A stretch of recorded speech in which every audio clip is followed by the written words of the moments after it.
The Lord be with you. And with your spirit. A reading from the Holy Gospel according to John. When Judas had left them, Jesus said, "Now is the Son of Man glorified, and God is glorified in him.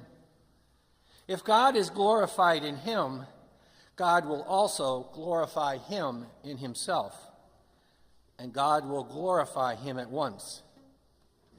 My children, I will be with you only a little while longer. I give you a new commandment. Love one another. As I have loved you, so you should also love one another. This is how all will know that you are my disciples, if you have love for one another." My brothers and sisters, the gospel of the Lord. Praise to you, Lord Jesus Christ.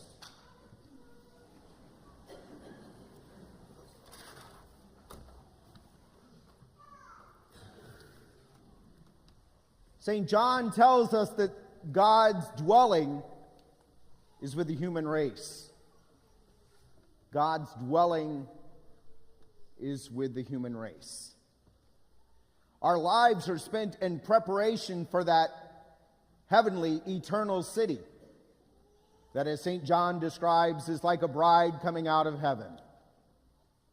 But what about the earthly city? I'm going to ask you a few questions, and Mr. Otto, do not say anything. You are forbidden from raising your hand and answering any of these questions about the city. When was Columbia founded? How many of you are from Columbia? Raise your hand if you were actually born here. When was Columbia established? 1821. I'll give it to you. Very good. Let's give Judy a hand. Very good. What is the oldest established faith community here in Columbia? No, we are latecomers. Nope. Anyone want to guess? The oldest faith community in Columbia is United Methodist. They were founded in 1836 as a community, a faith community. What is the oldest university or school of higher academics or whatever higher learning here? Of the three, which is the oldest?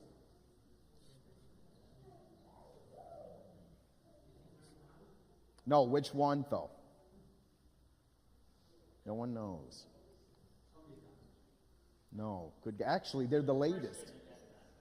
Stevens is 1833, Mizzou 1839, and Columbia College is 1851.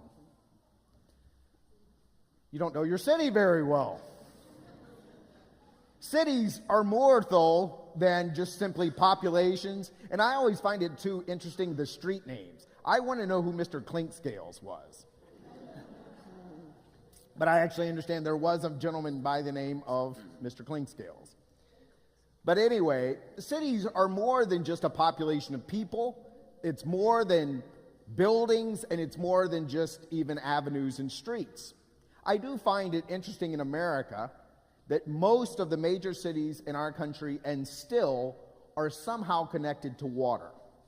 If you ever look along the Mississippi River, the Ohio River, the Missouri River, all the major cities in the United States, either on the coast are connected to a river.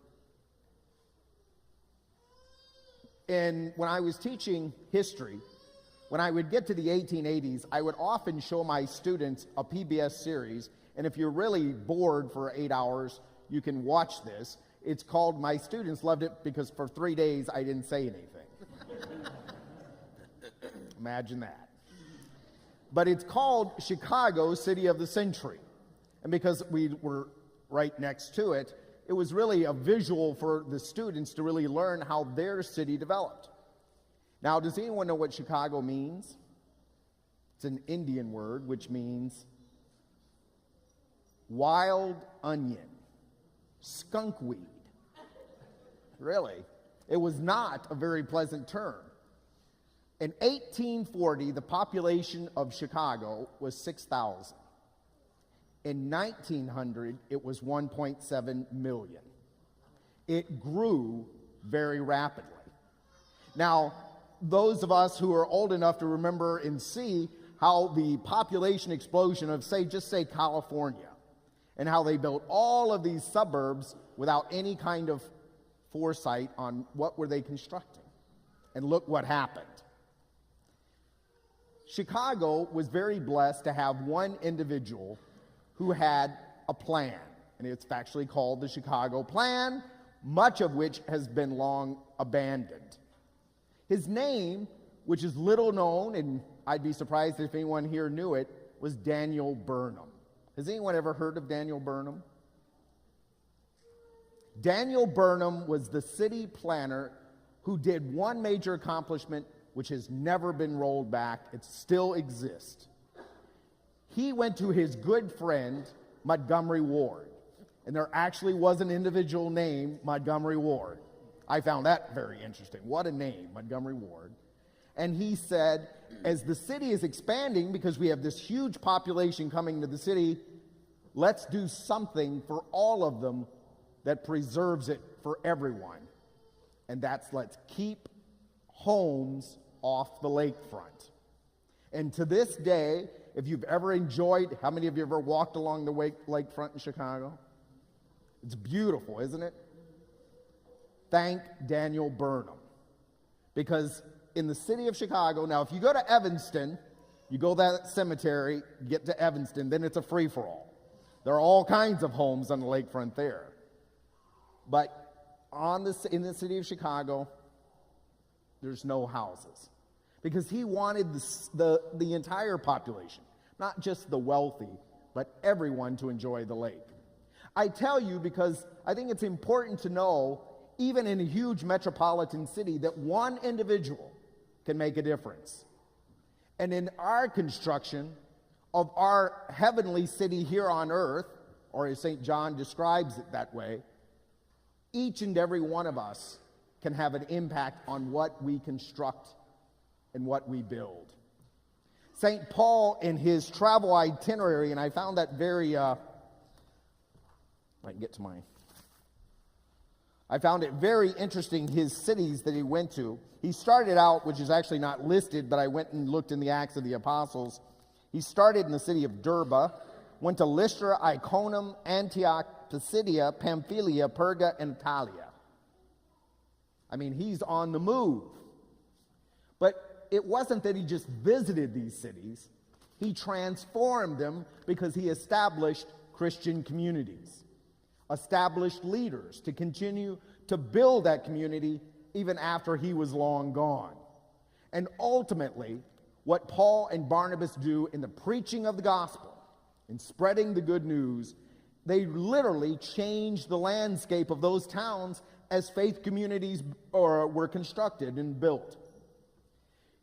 Just to give you an example of that, and how so often in the United States and in the world, the church or a mosque or a synagogue will be the central point of every city. It is very interesting. In Rome, where they have over 360 churches, it's estimated, actually they say 365, the Pope can go to a different church every day of the year. But by decree, no church can have a dome higher than St. Peter's. It is to be the major dome in the city and the skyline. And I've often found it interesting. I've never been to Chartres, but Chartres is a city in France with the greatest Gothic church in the history of architecture.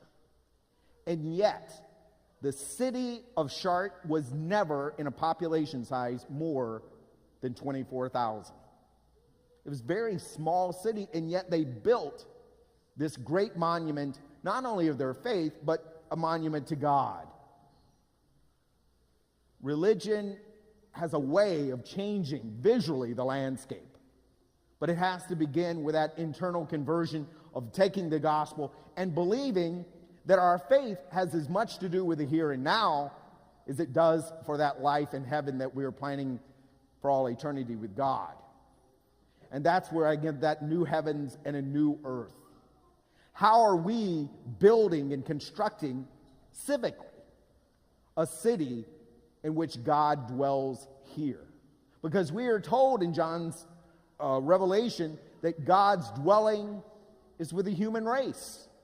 So right here in Columbia, where is God dwelling?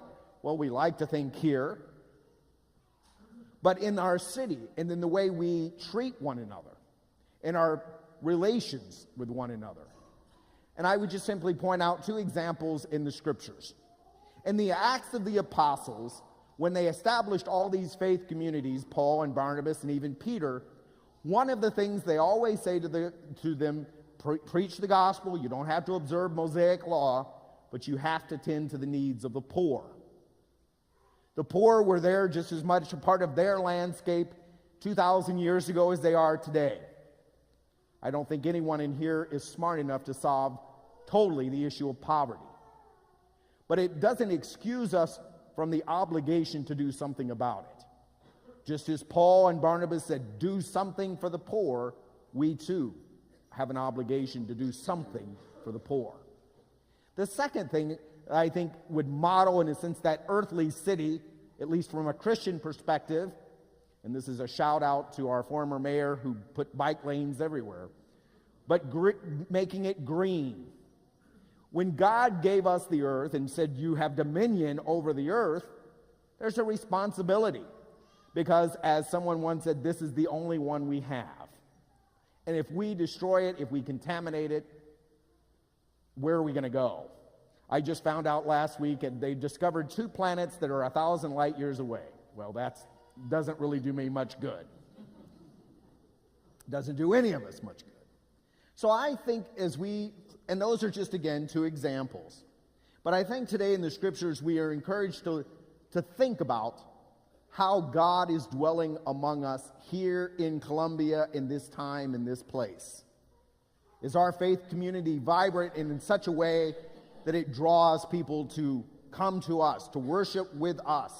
Last night at the 5 p.m., we had a young man in middle age. He's my age, so he's young. Joined the church because he couldn't be here at the Easter Vigil. So Mark Mealy joined the church here in Columbia, our community, our faith community. Didn't go to one of the other big mega churches. He came here. Why? Because he's fed and sees God's dwelling place is among us. But more importantly, not so much in the building, but among the faith of the people who worship here. Our lives are lived in such a way as that we get to that eternal heavenly Jerusalem. But also, I think we have a civic responsibility to look at the city, the earthly city, in which we are building and in which we live.